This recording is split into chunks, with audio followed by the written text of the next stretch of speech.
కాంగ్రెస్‌కి ఏదో హవా ఉంది. కాంగ్రెస్ హవా నడుస్తుందన్నది ఒకటి. తర్వాత నాకు చివరి అవకాశం ఇవ్వండి అని ప్రేమ్ సాగర్ రావు గారు అడగడం ఒకటి. ఇవేమన్నా ప్రభావం చూపిస్తాయా ఈసారి? వారికి వారు ఒక్కటి అడిగారు, నాకు ఒక్క అవకాశం ఇవ్వమంటున్నారు. చివరి అవకాశం. ఒక్క అవకాశం కూడా అంటారు. ఓకే. మనం మాట్లాడుతుంటే చూశాను. ఆ! ఆల్రెడీ అవకాశం వచ్చింది కదా బ్రదర్. వారు ఎమ్మెల్సీగా ఉన్నారు. అవును. కిరణ్ కుమార్ రెడ్డి గారి దగ్గరకు ఉండే పాత కాంగ్రెస్ నాయకులందరినీ కూడా కాంగ్రెస్కి దూరం చేసిండ్రు. ఇవాళ కాంగ్రెస్ నాయకులు ఈ జిల్లాలో దూరమైన వాళ్ళంతా కూడా వారి చెలివేది. వారు వాళ్ళతో గ్రూపులు ఫామ్ చేసేసి అందరినీ కూడా పార్టీకి బయటకు పంపించేశారు. ఓకే. కిరణ్ కుమార్ రెడ్డి దగ్గరుండి ఆయన స్వలాభం కోసము వర్కులు తీసుకొని, వర్కులు చేయకుండా పేమెంట్లు తీసుకొని ఏదో చెలాయించి గుండాయిజం, రౌడీజం చేశారు కదా. మరి అప్పుడు ఇదే కిరణ్ కుమార్ రెడ్డి గారిని తీసుకొచ్చి 6,000 పట్టాలేమో ఇచ్చారు. యూ కెన్ సీ రికార్డు ఉంటుంది మీకు యూట్యూబ్లో కూడా. ముఖ్యమంత్రి కిరణ్ కుమార్ రెడ్డి మంచిగా విజిటర్ ఉంటుంది. పట్టాలు ఇచ్చిన వ్యక్తి పేపర్ ఇచ్చిన తప్ప ఎక్కడ ల్యాండ్ చూపించలేదు. దానికి ఏం ప్రయోజనం? ఆ మైండ్ సెట్ ఉన్నోడికి ఎందుకు అవకాశం ఇవ్వాలి? నువ్వు పేపర్ ఇచ్చినావు, ల్యాండ్ అయితే చూపించాలి కదా. ఇప్పటికి అలాట్ చేయలేదు. ఒక్కటి సింగిల్ అలాట్ చేయలేదు. ఓకే. అదే దివాకర్ గారి చరిత్ర చూస్తే రాజీనగర్లో ప్లాట్లు ఇచ్చింది దివాకర్ రావు గారు, తిలక్ నగర్లో ప్లాట్ ఇచ్చాము, అన్ని జాగాలలో ఎక్కడెక్కడైతే స్లమ్స్ ఉన్నాయో అన్ని జాగాలలో ప్లాట్స్ ఇచ్చినాం. మనం వీఆర్ ఐడెంటిఫైడ్ ప్లాట్స్ ఇచ్చినాం. అంతేకాకుండా ముఖ్యంగా మా నస్పూర్ మండలం శ్రీరాంపూర్ ప్రాంతంలో అనేక సంవత్సరాల క్రితం, 40 సంవత్సరాల క్రితం నుంచి వచ్చి వాళ్ళు అక్కడ ఆక్యుపైడ్గా ఉన్నారు. వాళ్ళు చిన్న రేకు వలిగితే రేక్ చేంజ్ చేసుకుందామంటే కూడా ఆఫీసర్స్ వస్తారు. మీరు ఉంటారు ఉండనిస్తున్నాం కానీ but you should not touch this our property, మీరు ముట్టుకోవద్దంటారు. ఒక గోడ కానీ ఇంకోటి కానీ ఒక ప్లాస్టిక్ కానీ ఏం చేద్దామని ఆఫీసర్స్ వచ్చేస్తారు. అట్లాంటిది 4,000 ఇళ్లకు పట్టాలు ఇచ్చింది. అండ్ అట్లా ఇట్లా ఇవ్వలేదు, just not a paper. Registration చేసి ఒక మనిషి కొనుక్కుంటే ఏ విధంగా అయితే రిజిస్ట్రేషన్ వస్తుందో గవర్నమెంట్ వాళ్ళకి రిజిస్ట్రేషన్ చేసి దే కమ్ టు రిజిస్ట్రేషన్ వచ్చి చేసిన తర్వాత వాళ్ళకి పట్టాలి. అట్లా 4,000 మందికి ఇచ్చాం. ఇయర్ కూడా పొద్దున పోయినా అక్కడ మాట్లాడినాం. ఎంత విలువ అంటే 10 లక్షలు. 10 లక్షలు విలువ చేసేదానికి మరి ఏమైనా 10,000 అట్లా ఏమైనా కట్టినట్లేదు, రూపాయి కట్టలేదు. అలా స్లాబ్స్ ఉన్నాయి కదా, కొంచెం తక్కువ ఉంటే ఫ్రీ వస్తుంది, కొంచెం ఎక్కువ అయితే కొంచెం మినిమం. మినిమం ఛార్జెస్ కట్టినా చాలా తక్కువ. మినిమం ఛార్జెస్ కట్టి ఉంటే 20 లక్షల విలువ చేసే ప్రాపర్టీ, ఇల్లు మీరు పెరిగింది, మీరు ఉన్నది అంటే చిన్న ప్లాస్టరింగ్ చిన్న రిపేర్ చేసేదాన్ని కూడా ఒప్పుకొని అధికారులు ఇవాళ మీరు ప్రమాణంగా బిల్డింగ్ కట్టుకున్నారు. నేను పోయినా ఒక కిరాణా షాప్, వాళ్ళందరూ సార్ ఇదంతా సార్ ఇచ్చిన పట్టాన్ని మేము మంచి ఇల్లు కట్టుకున్నామని ఆనందంగా చెప్పారు. So that's our achievement. అది కూడా వెళ్ళా ఇవాళ, నేను కూడా వెళ్ళాను.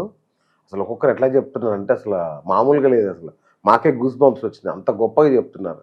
ఆయన దయ, ఆయన వల్లనే ఉంటున్నాం, ఆయన ఇచ్చాడు అని చాలా గొప్పగా అనిపించింది. రైల్వే స్టేషన్ నుంచి మొదలు పెడితే ఇప్పుడు అండర్ బ్రిడ్జ్, రైల్వే అనిపించింది. ఆ షాప్స్ అన్నీ ఉన్నాయి. ఒకప్పుడు ఆ షాప్స్ అన్నీ కూడా తీసేయాలని రైల్వే డిపార్ట్మెంట్ వాళ్ళు డిసైడ్ చేశారు. దానికి మళ్ళా దివాకర్ రావు గారే దానికి అడ్డుపడి వాళ్ళకు భరోసా ఇచ్చి వాళ్ళకు అండగా ఉండి ఇలా ₹1 కిరాయి లేదండి. అక్కడ నుంచి ఇక్కడ వరకు ₹1 చందా లేదు, ₹1 కిరాయి లేదు, ఏ ఇబ్బంది లేదు. ఏ ఆఫీసర్ కానీ పోలీసు వాళ్ళు వచ్చి వాళ్ళని ఇబ్బంది పెట్టారు. ఆ షాప్స్ అన్నీ వాళ్ళకి అట్లా ఒక ఓన్ ప్రాపర్టీ లెక్క ఉండిపోయింది. అంతమందికి వాళ్ళు definitely they are thankful to. అంటే ప్రతిపక్షాల పని అంటే ఉదాహరణ మీకు 2-3 చెప్తాను. ఇప్పుడు రైల్వే అండర్ బ్రిడ్జ్ ఉంది. రైల్వే అండర్ బ్రిడ్జ్ నీళ్ళు వచ్చినాయి. దేశంలో ఎన్ని రైల్వే అండర్ బ్రిడ్జ్ కట్టినో అన్నిటి కూడా ప్రపోజల్లోనే మోటార్ ఉంటుంది, వాటర్ ఎప్పుడైనా వచ్చినప్పుడు తోడేస్తారు, అంతే కదా. ఇక్కడ కూడా అట్లే ఉంటుంది కదా.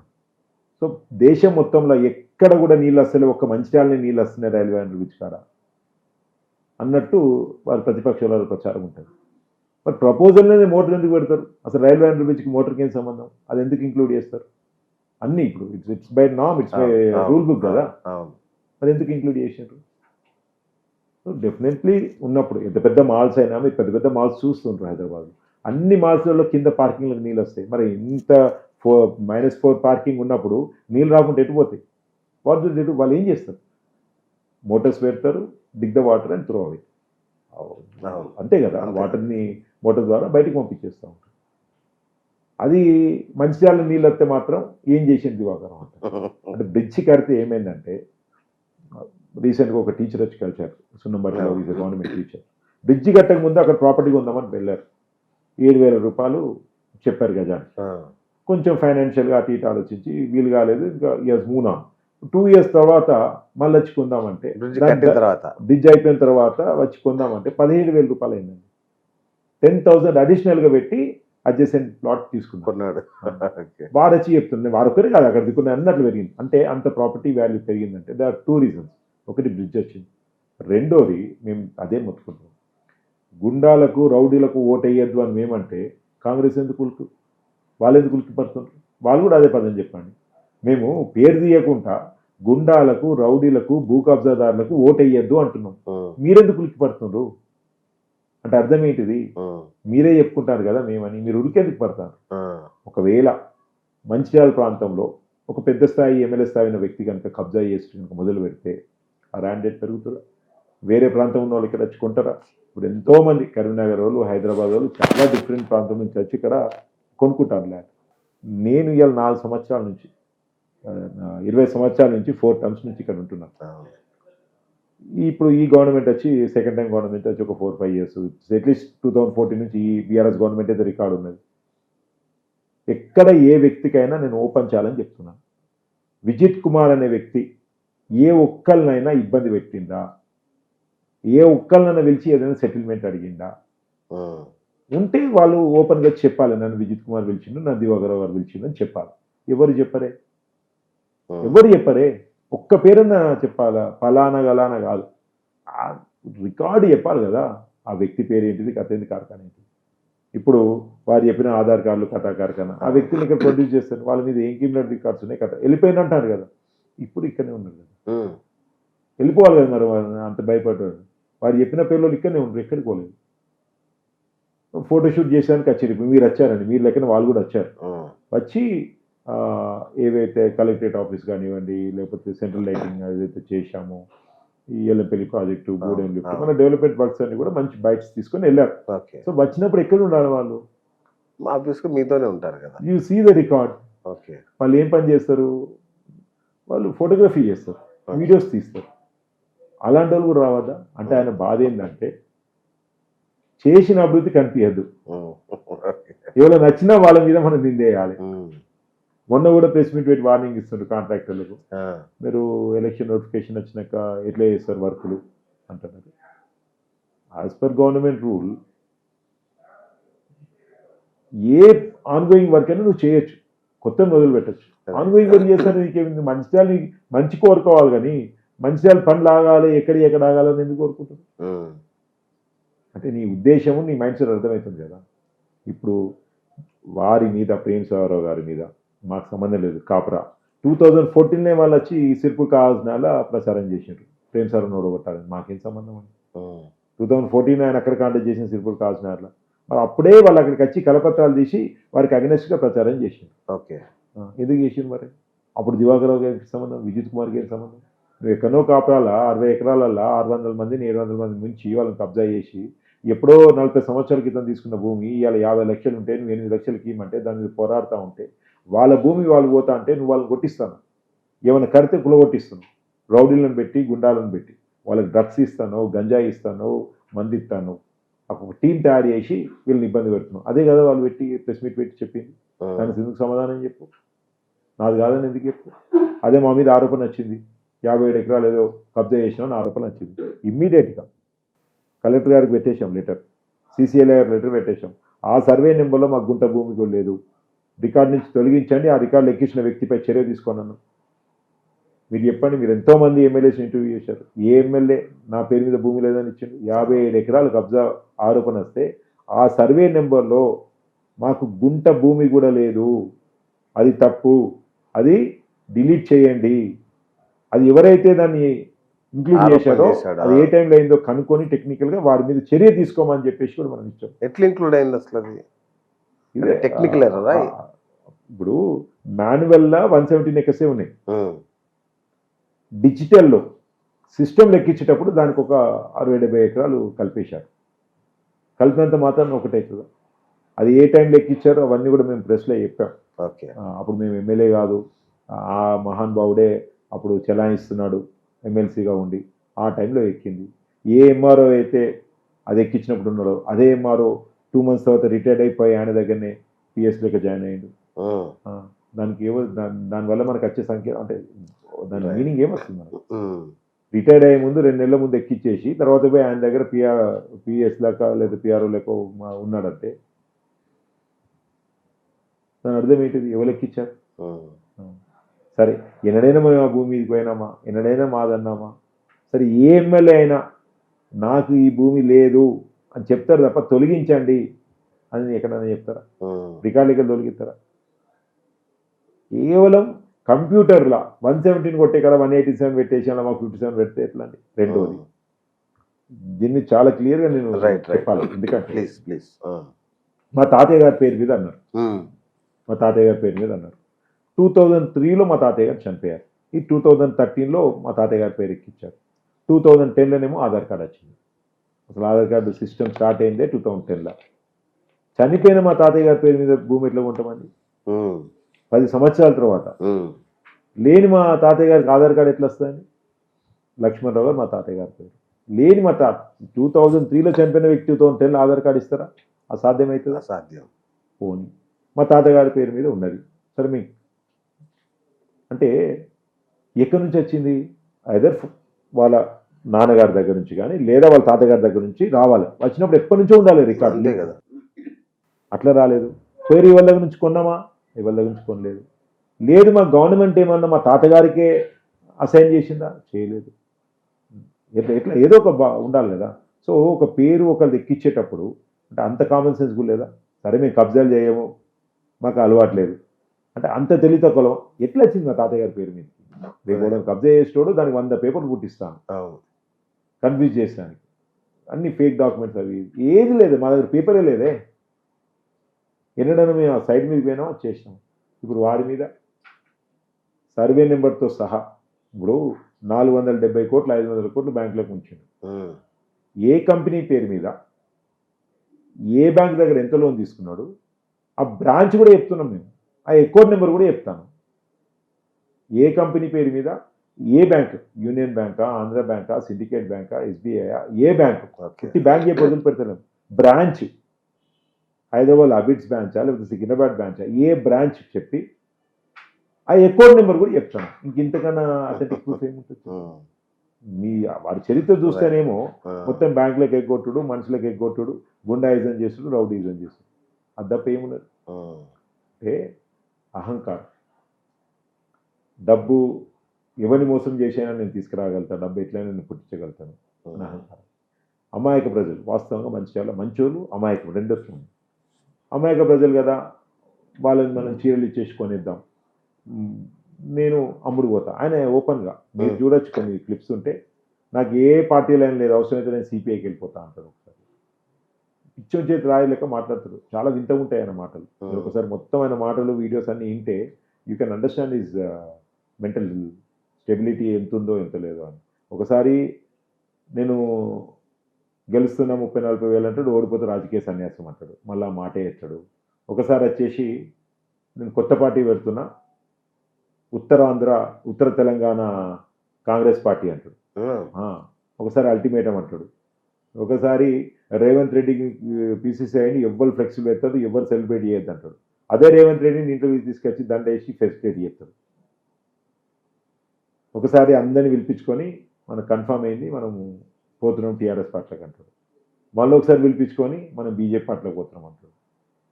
ఒకరోజు కొన్ని రోజులు కండువాలే అయ్యాడు, మనం పోతున్నాం ఈ పార్టీలు ఉంటలేమని.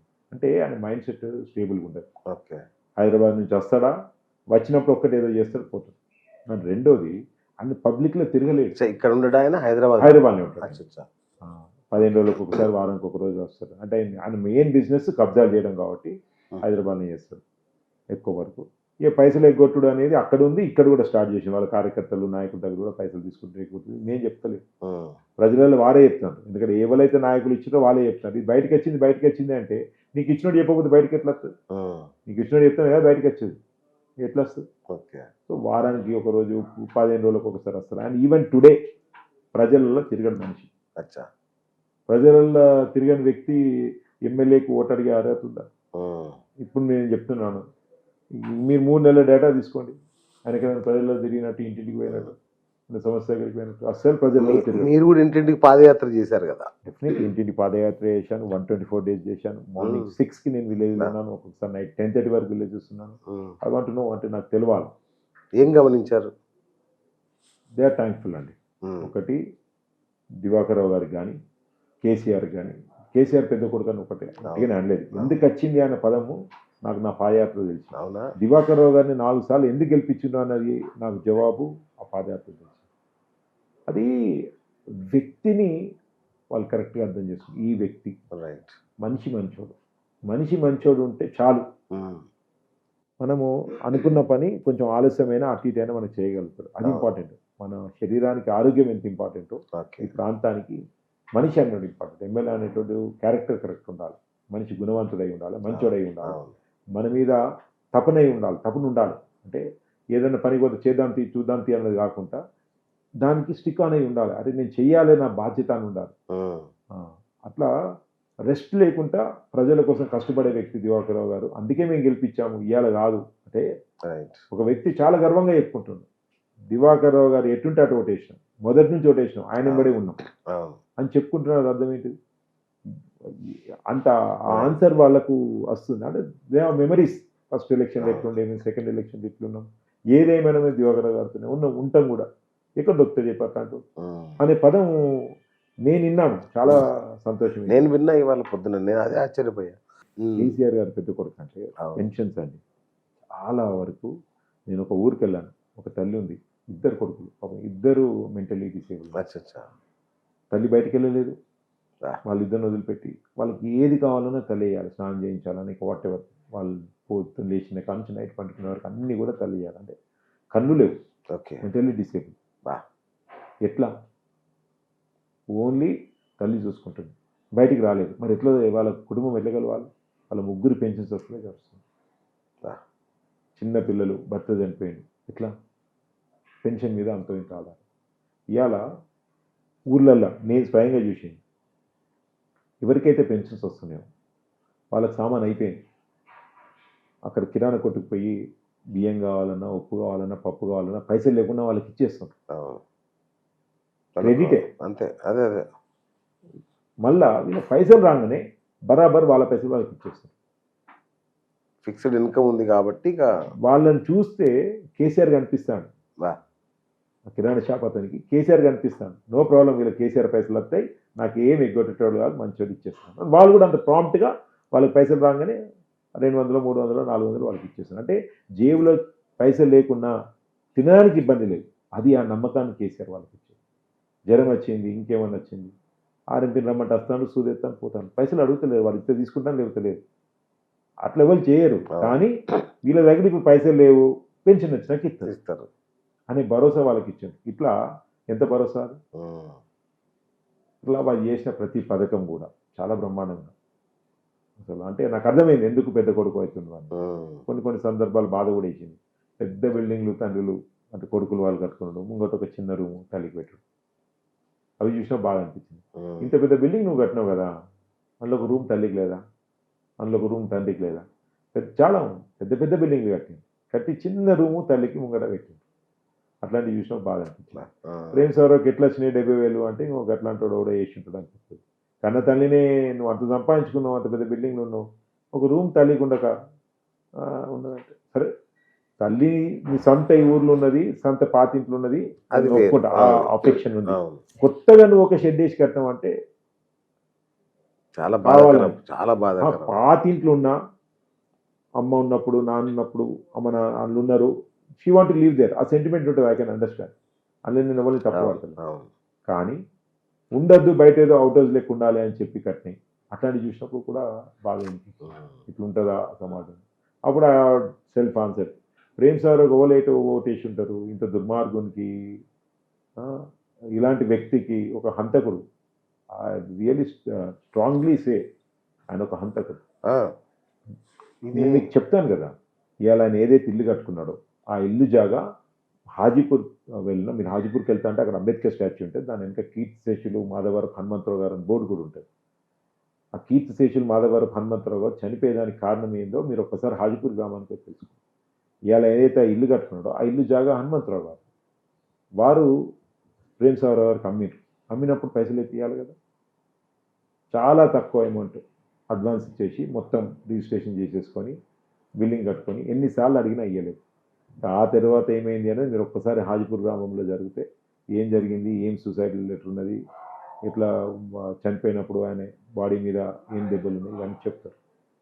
ఒక హంతకుడు, ఒక ల్యాండ్ గ్రాబర్. ఇప్పుడు ఆయన మీద కేసు ఉందండి, నేను చెప్పడం కాదు. రేపు అఫిడవిట్ సార్ అఫిడవిట్ ఉన్నది, ఈసారి అఫిడవిట్ వేస్తాడు, పేపర్ అడ్వర్టైజ్మెంట్ ఇవ్వాలి ఆయన మీద కేసు. డెకాయిట్ కేసు ఉంది ఆయన మీద. డెకాయిట్ అంటే ఏంటి? దోపిడీ. ఆ కేసు ఆయన మీద ఉన్నది. మీరు పెట్టించారా ఏంటి? మేము ఎందుకు పెట్టిస్తామండి, మాకేం సంబంధం. మంచిర్యాల కాలేదు కేసు, అసలు మంచిర్యాల కాలేదు కేసు, మంచిర్యాల పరిధికి సంబంధం లేదు. హైదరాబాద్ కాపలా అంటే గుణం మంచిగా లేకపోతే ఎక్కడన్నా అవుతుంది, ఎక్కడన్నా ఊట్నూరులో అయినా ఇంకొకడ అయినా. వ్యక్తి అట్లా అంటారు. ఒకటి కాదు రెండు కాదు, వచ్చాడు కేసులో. ఇంకోటి ఏంటంటే మేము ప్రతిపక్షం మీద ఒక్క కేసు కూడా పెట్టి మేము భావించేది ఏంటంటే పార్టీ సిద్ధాంతాల ప్రకారం ఎవరి పార్టీలో వాళ్ళు ఉంటారు. ఆ పార్టీలు ఉన్నంత మాత్రాన ఆ వ్యక్తి చెడ్డోడు కాదు. రెండోది, నన్ను విమర్శిస్తున్నప్పుడు ఆయన నా పద్ధతులు కానీ లేకపోతే పార్టీ పరంగా కానీ గవర్నమెంట్ పరంగా కానీ విమర్శిస్తారు. ఆ విమర్శిస్తున్న వ్యక్తి కొంచెం లాంగ్వేజ్ అటు ఇటు ఉన్నా మేము కష్టపెట్టు అంటే ఆ విధంగా చూడం. ఆయన చెప్పిన దాంట్లో వాస్తవం ఉందా మనం సర్దిద్దుకోవాలి, వాస్తవం లేదు వదిలిపెట్టి మన పని చేసుకోవాలి. That's only thing. మనము రాజకీయాలకు వచ్చింది ఒక వ్యక్తిని హింసించడానికో ఒక వ్యక్తిని టార్గెట్ చేస్తాను కదా, మనం రాజకీయాలకు వచ్చింది బిగ్గర్ విజన్ కోసం. ఈ మంచిర్యాల ప్రాంతాన్ని ఏ విధంగా మనం డెవలప్ చేయాలి అనే ఉద్దేశంతో ఈ ప్రజలకు ఏ విధంగా మనం సేవ చేయాలని వచ్చాం. మనం ఓట్లు అడిగేటప్పుడు అదే చెప్తున్నాం కదా, ఏదైతే మనం ఓట్లు అడిగేటప్పుడు ప్రజలకు చెప్తామో అదే దానికి మనం స్టిక్ అయి ఉండాలి 5 years. నువ్వు ఓట్లు అడిగేటప్పుడు నన్ను ఎవడన్నా ఏమన్నా అంటే నేను అది ఇది అనవు కదా, మరి అది ఓపెన్గా చెప్తే చేసుకో. దానికే ప్రజలు తీర్పిస్తే అదే చేసుకో. నేను ఆయన టార్గెట్ చేస్తా, ఈయన టార్గెట్ చేస్తా, వాళ్ళ సంగతి చూస్తా, నీ సంగతి చూస్తా అని కరెక్ట్ కాదు కదా. సో ఆ సిద్ధాంతం మీద ఆ నమ్మకం మీద ఉన్నాం. అండ్ వేస్ట్ ఆఫ్ టైం, ఏ ఒక్కరిని నువ్వు టార్గెట్ చేసినా ఇట్స్ వేస్ట్ ఆఫ్ టైం. ఆ టైంని మన కోసం కష్టపడ్డ మన కుటుంబ సభ్యులు, బీఆర్ఎస్ పార్టీ కుటుంబ సభ్యులు కానీ లేదా పబ్లిక్ కోసం మంచి కోసం ఉపయోగిస్తే ఇవాళ పాజిటివ్ రిజల్ట్స్ వస్తాయి. చెప్పుకున్న దానికి రాత్రి పనుకున్నప్పుడు అబ్బా నేను ఈ పని చేసినా అని మనకు తృప్తుంటుంది. టార్గెట్ చేస్తే ఏమొస్తుంది? రైట్. ఈసారి హ్యాట్రిక్ కొడుతున్నారా? మరి హ్యాట్రిక్ కొడుతున్నారా? డెఫినెట్లీ. అందరు ఈగర్లీ. కేసీఆర్ గారి సంక్షేమ పథకాలు, దివాకర్ రావు గారి అభివృద్ధి, మంచితనం, ఇవి 3 మాకు ప్రధాన అస్త్రాలు. అండ్ అన్ని కాన్స్టిట్యున్సీలో కేసీఆర్ గారు కాంటాక్ట్ చేస్తున్నారు. 119 కాన్స్టిట్యున్సీలో, 110 కాన్స్టిట్యున్సీలో కాదు, 119 నియోజకవర్గాలలో కేసీఆర్ గారి క్యాండిడేట్. యూఆర్ సపోర్టింగ్ వారు అంటే ఇలా మేనిఫెస్టో ఇంటికి తీసుకోపోతున్నారు. ఎవరి ఆలోచన అది? ఇలా మేము అభివృద్ధి చేసినాం, ఎవరి ఆలోచన అది? ఇలా పెన్షన్ వస్తుంది, ఎవరి ఆలోచన అది? వారి ఆలోచనే కదా. సో డెఫినెట్ అన్ని కాన్స్టిట్యున్సీలో అంటే మన కేసీఆర్ గారు ఉన్నారు, ఇక్కడ దివాకర్ రావు గారు క్యాండిడేట్ బీఆర్ఎస్ పార్టీని ఉన్నారు. అండ్ డెఫినెట్లీ ఇండివిజువాలిటీ అనేది కూడా ఉంటుంది, వారికి ఉండే ఇండివిజువాలిటీ వారికి ఉంటుంది. ప్రేమ్ సాగర్ చెడ్డోడు, ప్రేమ్ సాగర్ గుండా అనేది ప్రజలకు మేము తీసుకుపోయినామని అంటారు. మేము ఎందుకు తీసుకుపోతాం? మాకేం అవసరం ఉన్నది? ఈ క్యారెక్టర్ కాబట్టి నువ్వు ఎంతో ప్రయత్నం చేస్తున్నావు, మరి ఎందుకైతే లేదు? ఒక ఓపెన్ స్టేట్మెంట్ ఇవ్వాలి. ఏ నాయకుడని నేను ఛాలెంజ్ చేస్తున్నాను. గుండాలకు, రౌడీలకు, భూ కబ్జాదారులకు ఓటు వేయద్దు అని ఇస్తే ఏమవుతుంది? మేము ఇస్తాం కదా, మీరెందుకు ఇస్తలేరు అని అడుగుతున్నాను. మేము ఇస్తున్నాం, బీజేపీ వాళ్ళు ఇస్తారు ఆ స్టేట్మెంట్. కాంగ్రెస్ వాళ్ళకి ఏమొచ్చింది ఆ స్టేట్మెంట్ ఇస్తానికి? ఒక్కసారి అవకాశం ఎందుకు? గుండాలకు, రౌడీలకు, భూ కబ్జాదారులకు ఇవ్వద్దంటే అయిపోతుంది కదా. మీరు బీజేపీ ఒకటే కాబట్టి అట్లా ఇద్దరు సేమ్ ఇస్తున్నారా స్టేట్మెంట్? బీజేపీ మేము పచ్చి వ్యతిరేకంగా ఉన్నాం. బీజేపీ సిద్ధాంతాలకే మేము వ్యతిరేకంగా ఉన్నాం. ఏ కులంలో పుడతామో అన్నది తెలియదు, ఏ మతంలో మనం పుడతామో తెలియదు. అదేమి ఆనందమో నాకు అర్థం కాదు, కానీ అదేం పాలసీయో నాకు అర్థం కాదు. ఒక వ్యక్తి ఒక మతంలో పుట్టిన ద్వేషించడం ఏది నాకు అర్థం కాదు. వ్యక్తిని వ్యక్తిగా చూడు, మంచోడైతే ప్రేమించు, చెడ్డోడైతే దూరంగా ఉండు, అంతే తప్ప ఆయన మతాన్ని బట్టి నువ్వు ద్వేషించడం డజంట్ మేక్ సెన్స్ కదా. అసలు ఆ బేసిక్ లైనే మనకు వీఆర్ అగెనెస్ట్ కంప్లీట్గా. వాళ్ళు ఉన్న వ్యక్తులు మేము అగెనెస్ట్. వాళ్ళ పార్టీ సిద్ధాంతాల ప్రకారం వాళ్ళు నచ్చింది కావచ్చు, ఎవరికి నచ్చుతుంది వాళ్ళు నచ్చుతుంది, బట్ ఆ పార్టీ బేసిక్ లైన్ ఏదైతే ఉందో, బాటమ్ లైన్ ఏదైతే ఉందో అది ఎన్నటికైనా ఇట్స్ నాట్ యాక్సెప్టబుల్.